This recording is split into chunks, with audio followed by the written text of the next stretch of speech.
No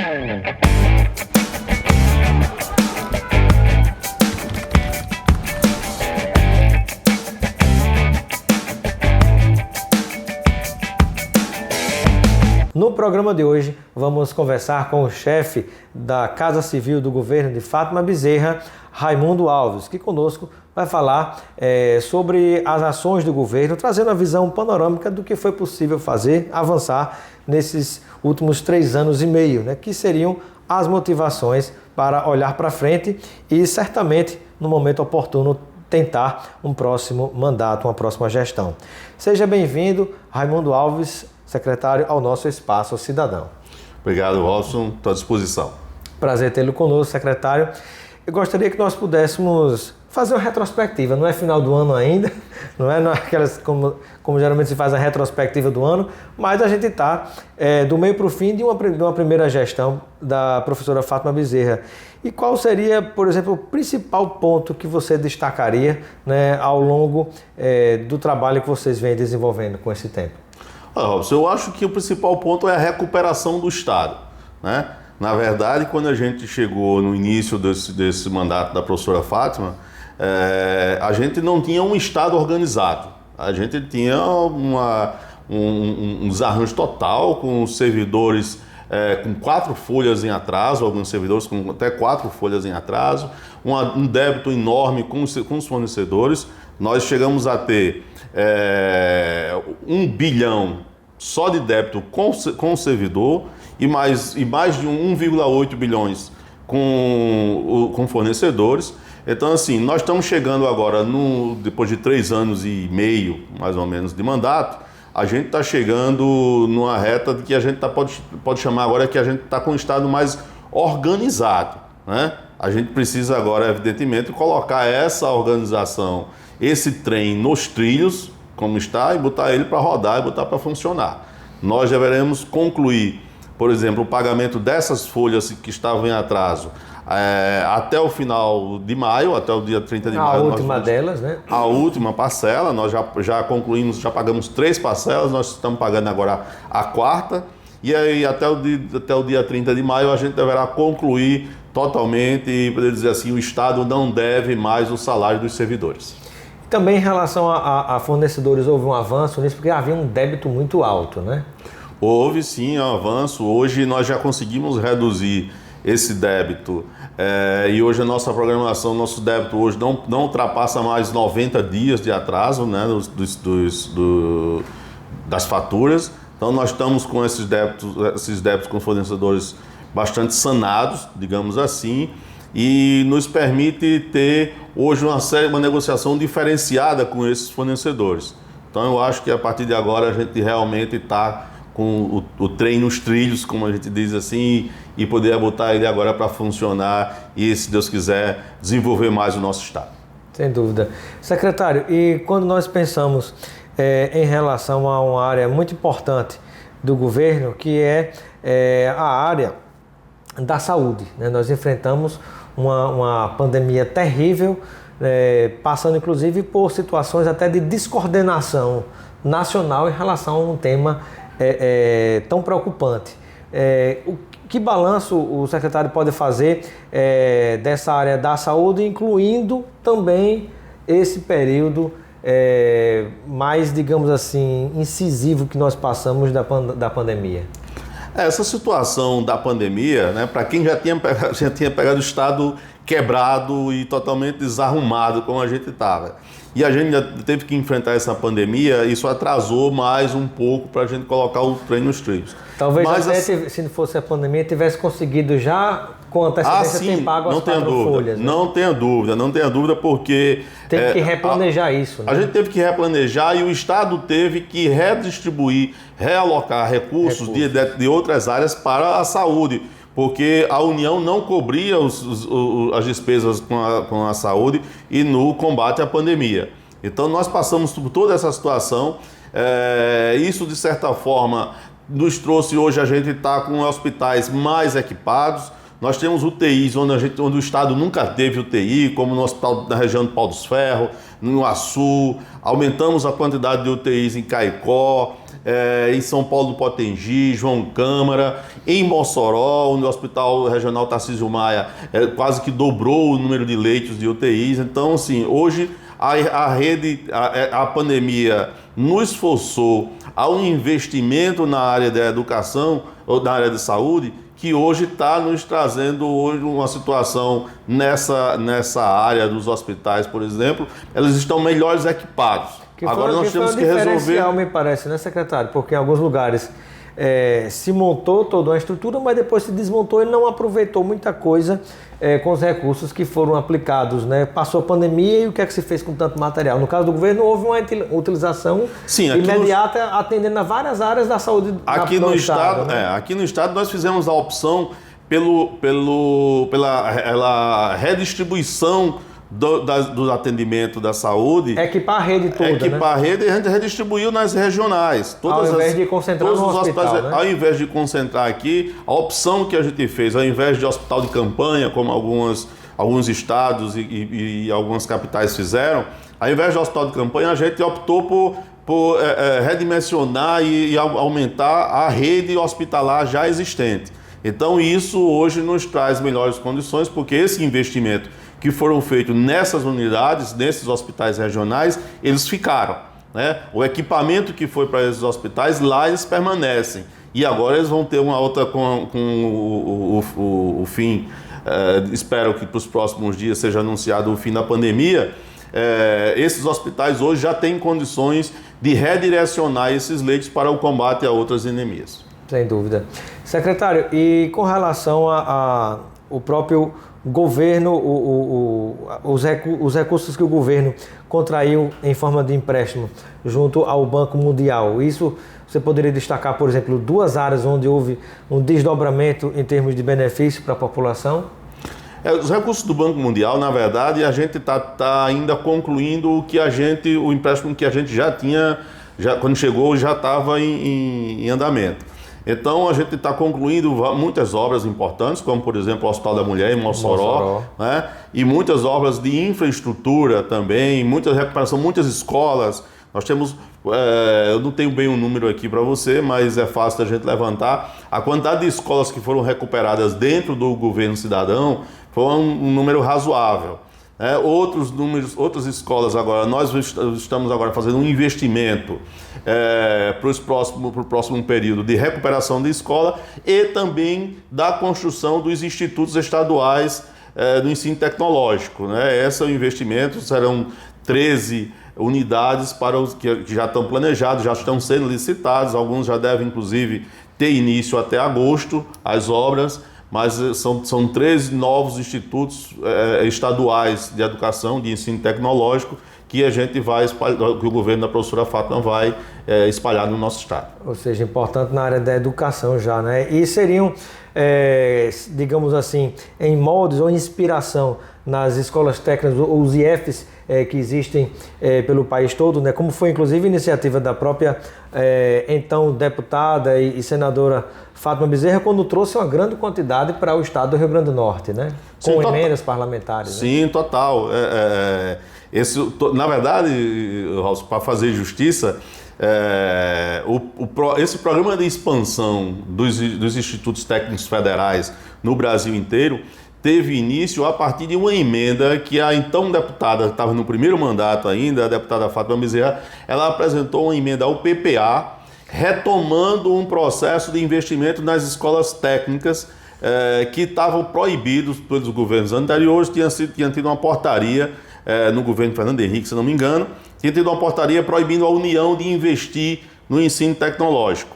Então, foi uma emenda que a então deputada, estava no primeiro mandato, a deputada federal, apresentou ao PPA, retomando os investimentos na área do ensino tecnológico, que permitiu, e a partir daí o Ministério da Educação desenvolveu o processo de expansão dos IEFs. Aqui no nosso estado, esse projeto de construção dos institutos estaduais tem total inspiração nesse projeto da expansão dos institutos federais. Nós queremos fazer, inclusive, no mesmo modelo e no mesmo nível de excelência dos institutos federais. Que bacana, né? Isso é muito importante, é uma das formas de valorizar, né, a própria educação no estado do Rio Grande do Norte. E entrando nessa questão da educação, há um outro projeto que, por coincidência, né, houve uma iniciativa forte então, aí já não me falha a memória se era já senadora ou ainda deputada federal, que foi relatora do Fundeb, né, a professora Fátima Bezerra, e que hoje, inclusive, chega depois de saneado o Estado, conseguir aplicar esse aumento do Fundeb para os professores. Sim, isso foi... Ela era deputada ainda. Era deputada ainda. Acho que isso foi no terceiro mandato da deputada federal. Se eu não me engano, foi 2008 ou 2010, eu não estou lembrado aqui agora, mas foi um projeto que foi relatado por ela na Câmara dos Deputados. Exato. E vamos falar sobre uma outra área importante no estado do Rio Grande do Norte, que é o setor de transporte, né? Me parece que há algumas parcerias que estão sendo desenvolvidas nessa área de trânsito e transporte, e o secretário poderia falar um pouquinho, né, sobre o que foi possível fazer nessa área. Sim, nós estamos com um processo de recuperação das estradas. Evidentemente que boa parte das estradas do nosso estado, elas não tem nem condições de operação tapa-buraco, como a gente chama, de dar condições de trafegabilidade. Em algumas a gente está fazendo convênios com os municípios, em especial nas áreas urbanas, né, onde o trânsito é maior. Então as RNs que cortam áreas urbanas estão tendo muitos problemas e uma simples operação de tapa-buraco não dá para recuperar. Então nós estamos fazendo alguns convênios com prefeituras, onde os próprios municípios se encarregam dentro do espaço urbano, aquele pedaço da RN que corta a cidade, a prefeitura fazer a recuperação em convênio com o Estado. Está dando certo, em boa parte dos municípios está sendo feito dessa forma, está sendo um programa bem interessante. Secretário Raimundo Alves, do Gabinete Civil do Governo do Estado, vamos aqui conosco no Espaço Cidadão, vamos falar um pouquinho também a respeito das ações da iniciativa na área social. Né? Nós sabemos que a própria situação da pandemia e a situação, infelizmente, que nós vivemos na economia do Brasil hoje, também pelo tipo de política econômica implementada pelo governo federal, né, que é bom muito para os ricos, mas para a população mais carente está sendo cada dia mais difícil, e o desemprego está sendo visto a olho nu, aumentando cada vez mais. E aí eu lhe pergunto, nessa área da assistência social, aqueles que mais precisam, quais foram as ações que dá para se destacar ao longo desse tempo também? Olha, nós temos dado continuidade aos processos da assistência social dentro do que é possível, mas principalmente a gente tem tido uma preocupação com a geração de emprego, né? Então, assim, através de programas de benefícios fiscais, junto com a Secretaria de Desenvolvimento e a Secretaria de Tributação, a gente tem conseguido trazer para o nosso estado bastante empresas que têm gerado bastante emprego. Então, a nossa principal preocupação nesse momento é com a geração de emprego, né? Porque não é uma simples assistência social, não é uma simples que não tem a sua validade também, evidentemente, né? É dever do Estado também prestar assistência social, com os programas que chegam diretamente na ponta, como a gente fala, mas é preciso a gente se preocupar com o emprego. Então, nós temos bastante preocupação, porque isso sim tem um impacto social muito mais forte. E aí entra na área de desenvolvimento econômico e social do Estado, né? Exato. Porque assim, a melhor forma de você prestar uma boa assistência social para as famílias é dar emprego. Gerar emprego, esse é o principal. Ao invés de chegar e ter que ajudar diante da necessidade, né, chegar com emprego para que a pessoa até mais dignidade, né, tenha a condição, dignidade ao ser humano, né, de conquistar o seu próprio espaço. Já dizia Luiz Gonzaga, né, que a esmola humilha, né? Então, assim, então é preciso que a gente, para o cidadão, o que ele quer mesmo é trabalho. E me parece que nesse aspecto algo positivo veio através do PROED, que foi implantado pelo governo. O que eu estou falando aqui, a Secretaria de Desenvolvimento, junto com a Secretaria de Tributação e o Planejamento, conseguiram fazer essa situação através do PROED, atraindo empresas para cá.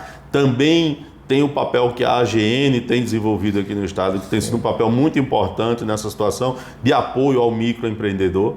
Entendeu? Então, assim, tem sido um papel muito importante. Hoje, a AGN atua também na agricultura familiar, junto à agricultura familiar. Então, nós temos conseguido fazer com que o Estado chegar, a política pública chegar para quem precisa de política pública. Secretário Raimundo Alves, uma outra área muito importante também que merece destaque, né, é a área da agricultura, pecuária e pesca. Existe, digamos assim, a macro e existe a popular, né? A agricultura familiar, né? Aquela que vai para os pequenos e aquela das grandes empresas que atuam no estado. Há duas secretarias que atuam nessas frentes distintas no estado, cuidando desses dois tipos de público, não é? Isso, sim.